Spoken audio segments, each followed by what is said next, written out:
Years ago, when still a deacon, I happened to be in my cell, and one of the white doves that we had was at the windowsill, cooing. I had just been preaching in church, and it hit me how the symbol of both the Holy Spirit and of St. David, for the dove is always presented on his shoulder because of his capacity to preach and sway the crowds in Wales, was perhaps a sign that that was to be a vocation. Indeed, hardly ordained to the priesthood, the prior started to send me to places to preach retreats. And I became very much aware of the importance of the word. It could do a lot of good, but it had to be effective and efficacious. And the principle of the Lord himself was to be taken on board, that of the use of the parable, that is, visual aids, the story, in such a way that the truth was attached to visual images and sounds and something that remained in the memory through the imagination, which can influence the will. There are requests that homilies should be brief. The only thing is that we need to be aware that we have also in the Catholic Church tradition not of homiletics only, homilies, but also of great sermons, and we still read them at vigils. The sermons of Augustine are not that short. They are well developed and structured. St. Bernard of Clairvaux will talk to all the centuries, and they are well architectured sermons. Each word counts. And so we need to be aware that if homilies are no longer to be long, we perhaps need to look at the whole question of teaching in general.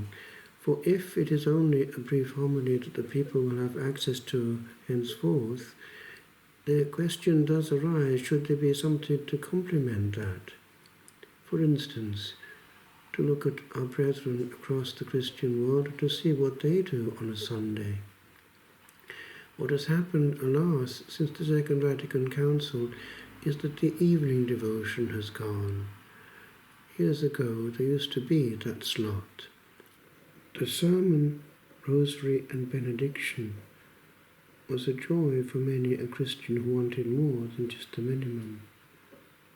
Maybe we ought to look at that again. I did notice that at St. Peter's there was a sung vespers in the chapel of the chair, and it was also orientated towards the word, for there was a sermon well preached. Is there a question perhaps to be asked at this time?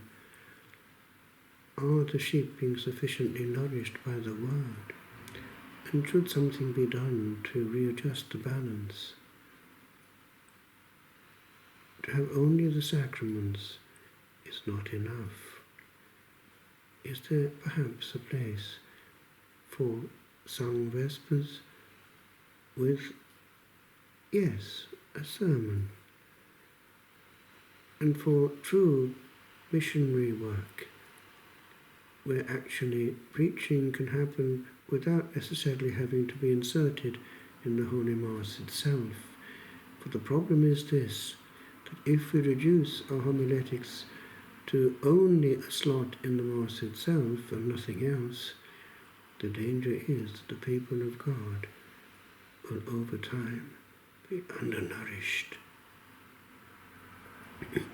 I wrote this after watching the dove cooing away, the white dove of the Holy Spirit, in my windowsill in the monastery. O little creature, chatter for thy king, and teach me what to do without a word.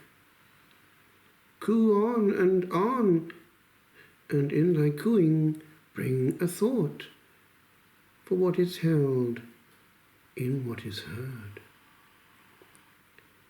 Great Dewi, heard thee come and saw thee go, as free as this thy wing, and it is told that he upon a growing mount did know the power of some invention very old. For megaphone came not and was not made to capture man's strayed sound, but found was here a strange contriving, where huge striving played with pulsed wisdom, wherein wings were near. For in a world where simple were the days, the earth would stretch to catch a word that strays.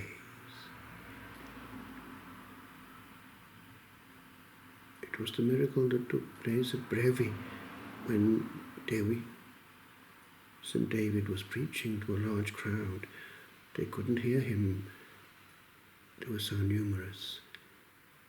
And so the Lord intervened, and the ground on which he was preaching slowly rose, and it can still be seen to this day, where the name has been altered from that time on to Llandewi Brevi. The other day, I was asked to celebrate urgently Mass in a nearby church, and it was one in which the old pulpit was still there, so I used it. And it's quite different actually, preaching in an old pulpit. It gives the preacher authority. Alas, Satan has been very clever in removing our pulpits and downgrading the power of the word, specifically in the well-prepared and powerful sermon.